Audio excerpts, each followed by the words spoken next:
It was likely that we had stumbled onto the Junction pack since this was their territory. They were on the opposite side of the valley, well over a mile away. You won't see them with normal binoculars.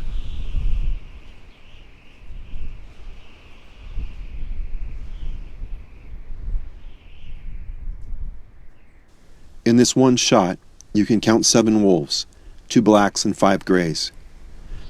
They had stopped howling, but it had been just long enough for us to find them.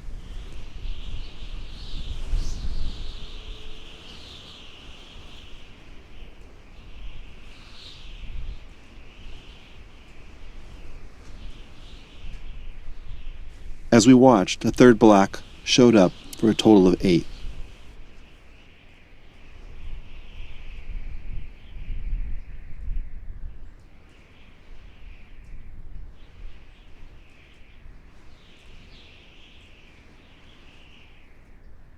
We sat and watched them for a few hours. They had stopped howling, and most had simply bedded down for the day.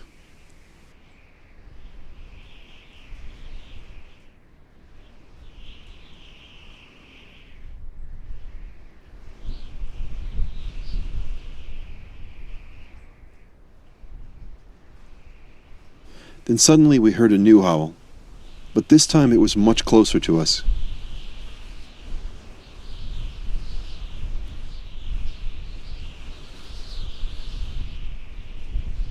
A couple of grays were now about a quarter mile away and began howling.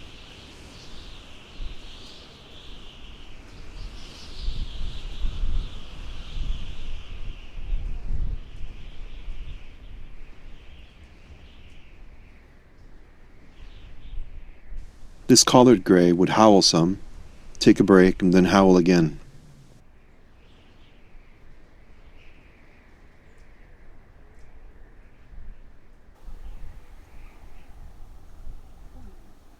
He knew we were watching, but it wasn't us he was calling to. And this seemed to get the attention of even more wolves.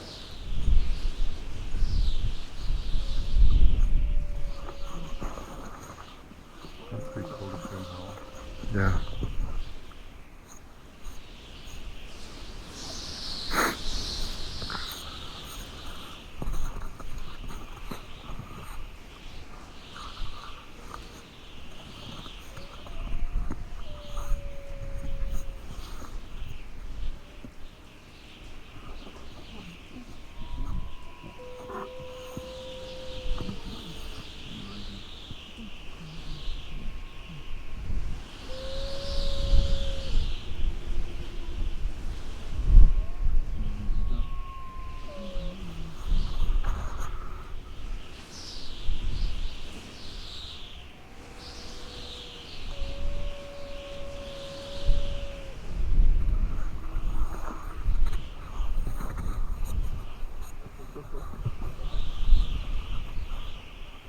You should take some more pictures.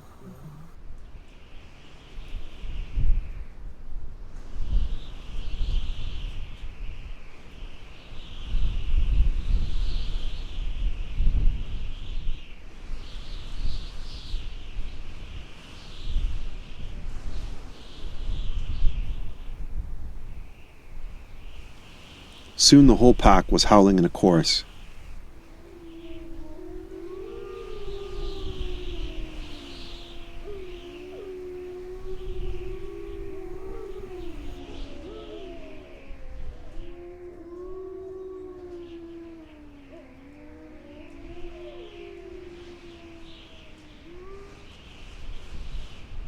As if on cue, the entire pack began to howl.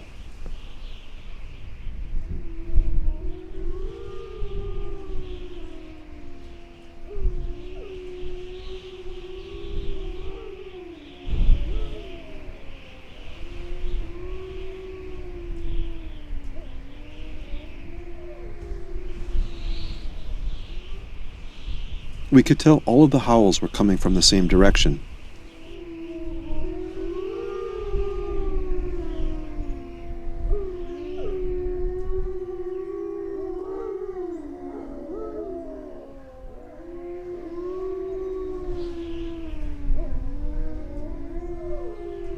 And then suddenly these two heard a return howl, and it sent a few of them running. It had also given away the position of the rest of the pack, likely the pack alphas. High on Specimen Ridge on the opposite side of the road were at least 3 more wolves. We counted 2 gray and a black who had begun howling back to the canyon below.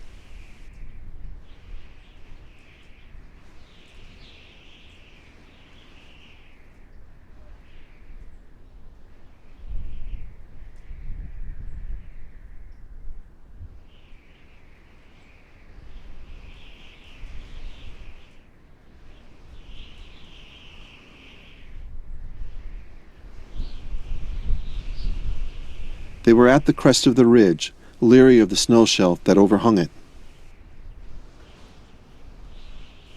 Suddenly, we noticed the wolves in the valley had spotted them and began making a beeline for that direction.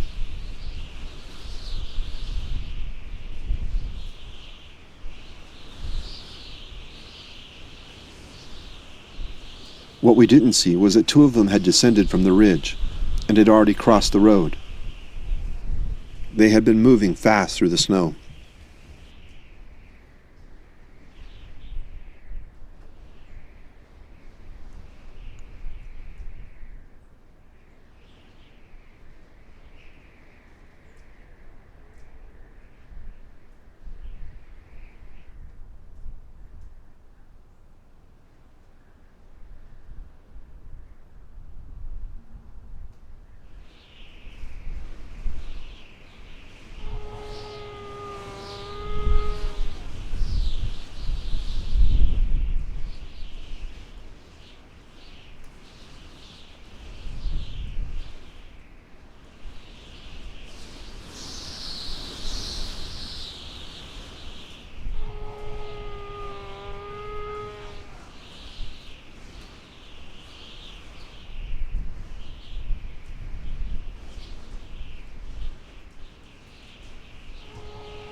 And the last one had let out a few howls and began to sprint towards the pack.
Though it was a fast runner, when it got to the road it seemed keenly aware of the possible cars and trucks, and cautiously crossed.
It kept a watchful eye on us to make sure we stayed in the same position as we had most of the day.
While she was interested in us, we soon saw what else she was interested in.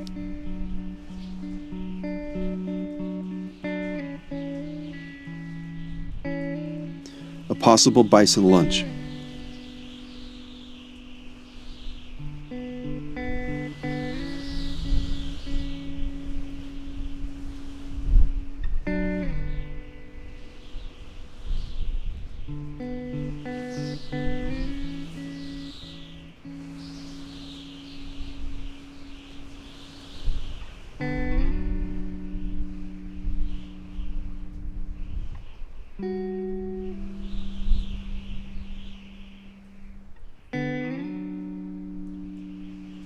She decided to see if the bull was weakened from the winter.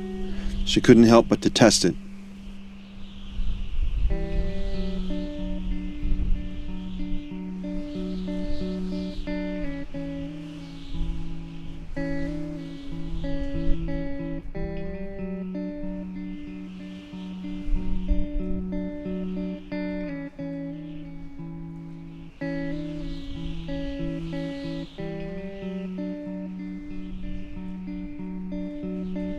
And the bull knew it too.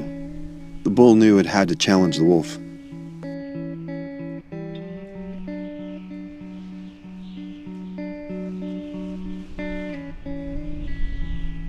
This bull looked thin to us, but lone bulls almost never fall prey to wolves. They simply inflict too much damage during a fight, and the wolves can't afford not to be able to hunt.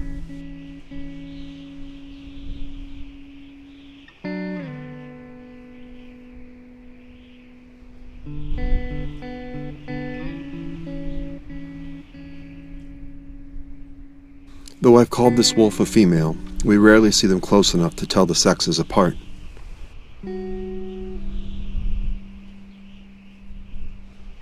She would soon cross the far ridge from Junction Lakes and be on the opposite side of the valley with the rest of her pack.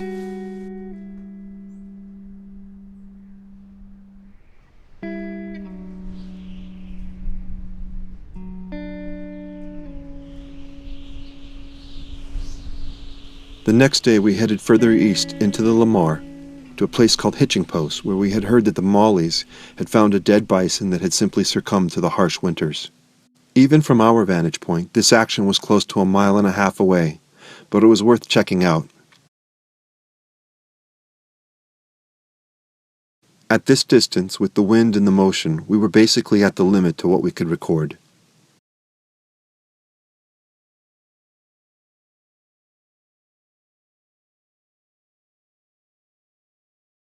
We found the pack and the wolves, but what we didn't realize was that we would see the entire Molly pack, 16 wolves strong, and could count them.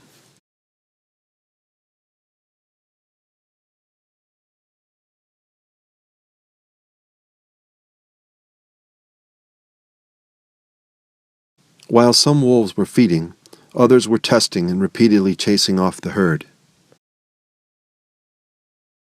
The pack loves to give chase, and likely needs a bison to tire out to make it fair prey.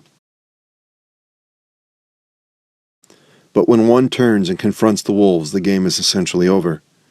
When one turns, the rest of the herd will do so as well, and simply outnumber the wolves with a sheer wall of muscle. Dangerous muscle. Bison by nature are protective, even of their dead, and will return over and over again. Even when hunted, many bison will return to their fallen members and attempt to get them up standing and moving.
Time and again, many of the pack would engage in these pack-wide howls and excited displays of bonding.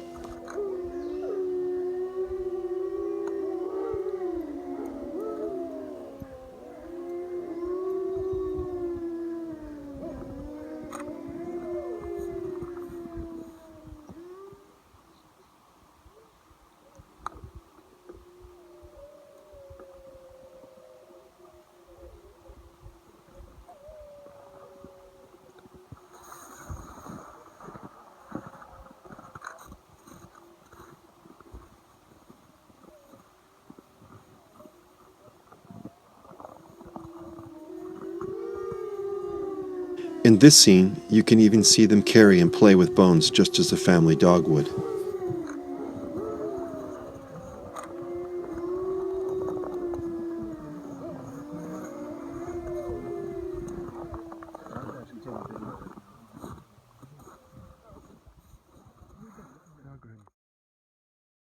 Wolves are not the only thing to see in winter. Many of the moose around the Lamar and round Prairie remain year-round. Like bull bison, not much takes on a bull moose.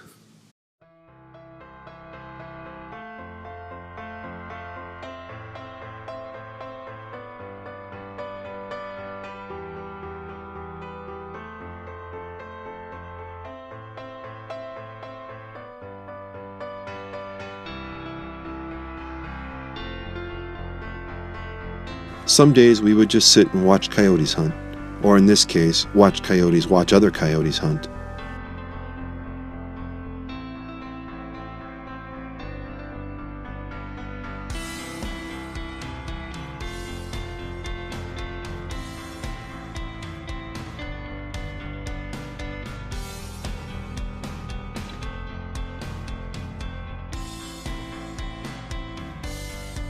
There are also several bighorn and ewes that congregate to eat sage along the hillside of the confluence.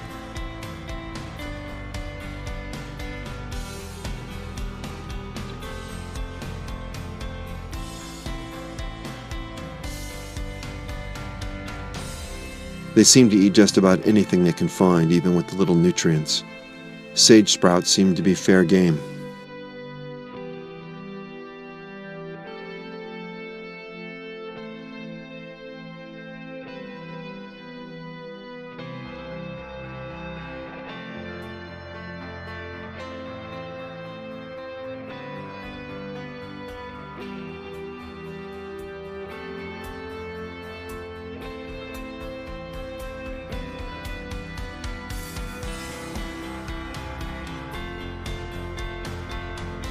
If you know the area, you know it's not far from the Lamar pack, and they seem to keep a watchful eye for them. A couple days later, we heard that the Mollies had finally crossed the road and began to move north into new territory. They had made an elk kill about a half mile up a ravine between Coyote and Dorothy's. The 16 wolves quickly cleaned up the carcass and left nothing but hide for the coyotes. We saw it at about 8 a.m., so they likely killed it either at dusk or late that night.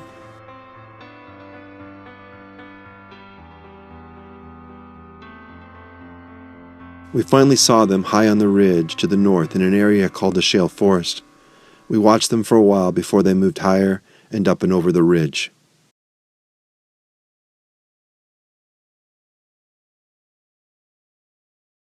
The rest of the afternoon, a front had developed and it had begun to snow, so it was time for some breakfast.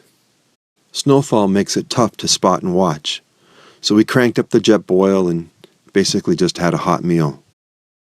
With that day pretty much shot, we waited until dark, when of course it cleared, but the way back was just as tough with more migrating bison darting back and forth. You simply can't make much progress and you're forced to move at their pace.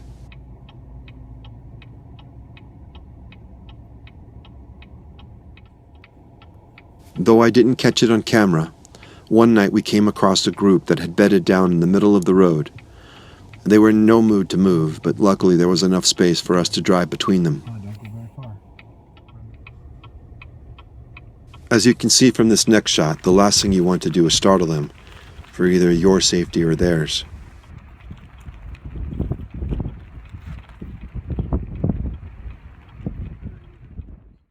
The next day we headed back to the confluence, where a lone bull elk had been hanging out and not doing well over the last few days. By this morning, the bull was dead and had likely passed in the middle of the night. Unfortunately, the elk had passed pretty close to the road, where it was unlikely the Lamar pack would feel comfortable feeding on it. So the decision was made to move it to a safer location about a quarter-mile farther from the road. The elk had some predation on it, but not much. Just the soft tissues had been attacked by coyotes, magpies, and crows. There were no broken bones, so it was unlikely to have been hit by a car, but its teeth confirmed its old age. Like oxen, we were harnessed up to drag the beast on a sled. On the spot, they're working on his leg, and all of a sudden they got it. They just ripped the skin. Yeah, I think it's intact. I don't think it's broken. I don't think it's broken either. That's just where they started gnawing. Yeah, I think so. I'd say no to a car. Yeah. So the coyotes and the birds always go for the eyes, the butt, and any other opening they can get. They start doing the belly, so they don't have to go through the hair. And he'll be getting worked on for the next week. Who knows if the wolves will come down later. From our location, we could see the Lamar pack high up on the ridge, but they had made a kill on the hillside across from Footbridge. You could see them feed, and the pack's mange gave up their identity as those in fact being the Lamars. Even in winter, at this distance, you could see the ground's thermal effects on the image of the camera. So many of them would show signs of distress from the mange.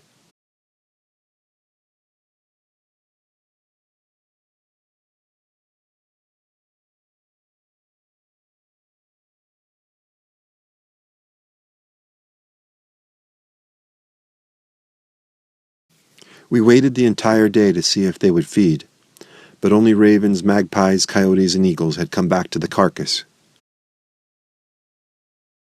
The Lamars simply had full bellies for now, and at dark we gave up and would be back at daybreak.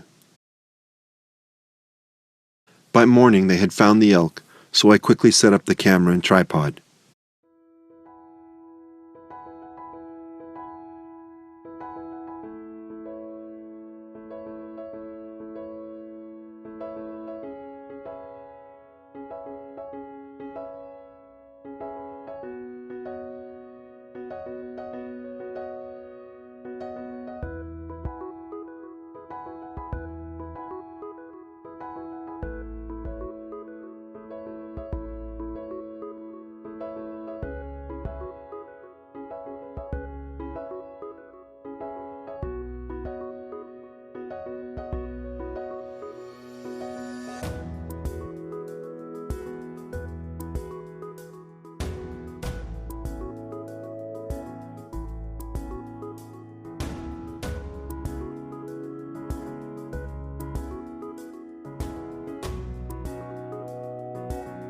We searched the usual Lamar hillside and sure enough found the rest of the pack. They had been taking turns coming down from the old den area to feed.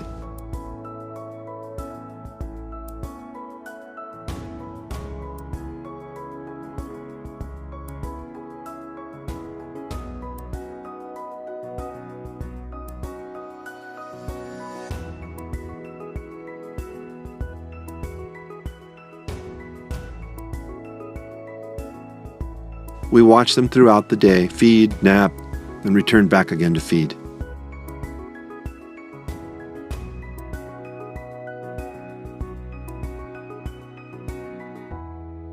You could tell by how little give there was that there was still considerable weight in the carcass.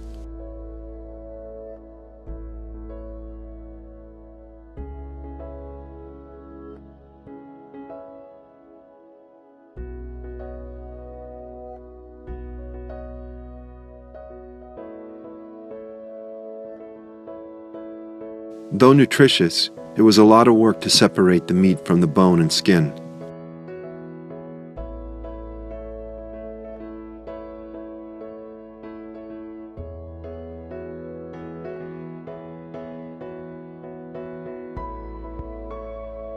Eventually, this wolf had had its fill and proceeded back up to the den area.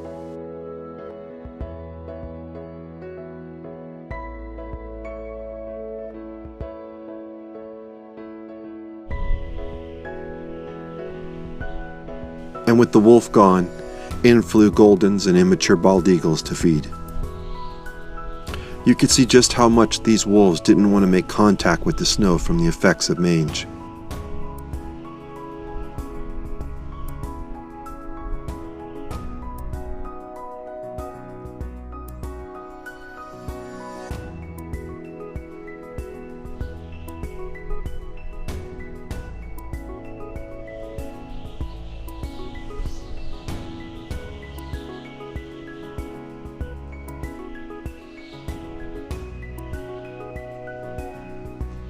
Soon more of them would be back to finish off what was left.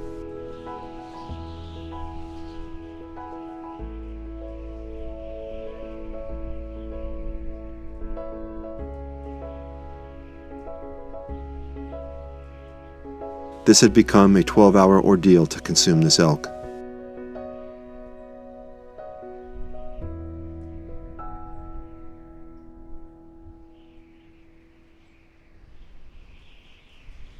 There was also time for more play and a little bit of mock dominance behavior.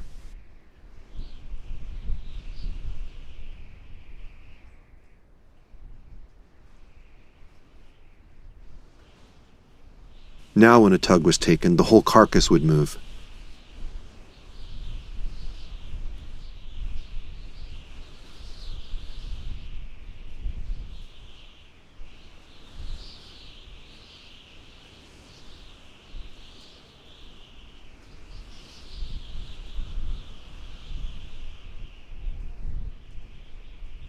By the end of the day, most of the elk had been consumed.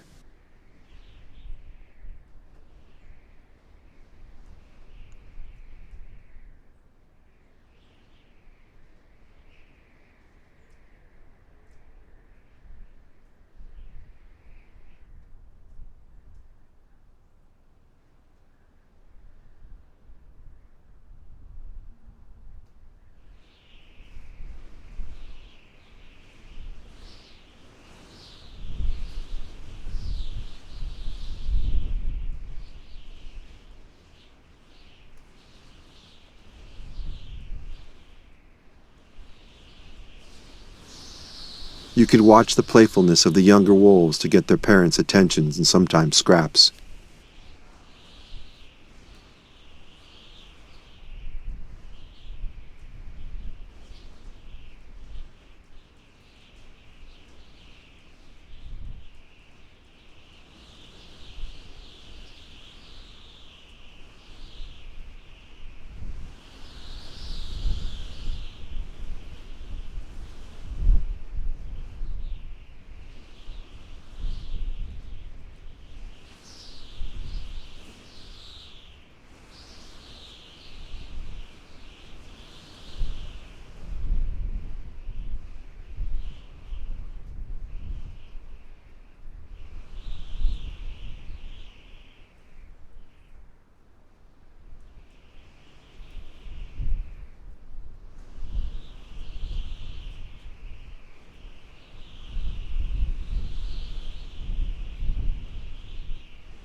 We watched well into the evening, but there was just one wolf that simply couldn't bear to make the road crossing.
The wolf would try only to see a car's headlights and run back. It would return again, only to give up once more.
Our vacation time had run out, and the next morning it was time to sign off.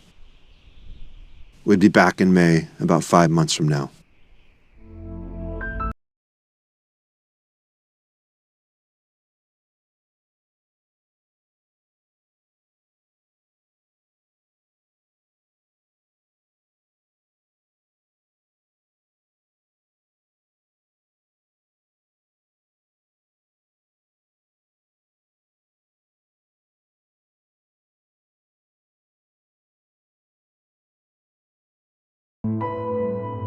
We passed back through the quiet town of Gardner and made a quick stop at the Yellowstone Grill. A nice family-run business, highly recommended if you're in this part of the neighborhood.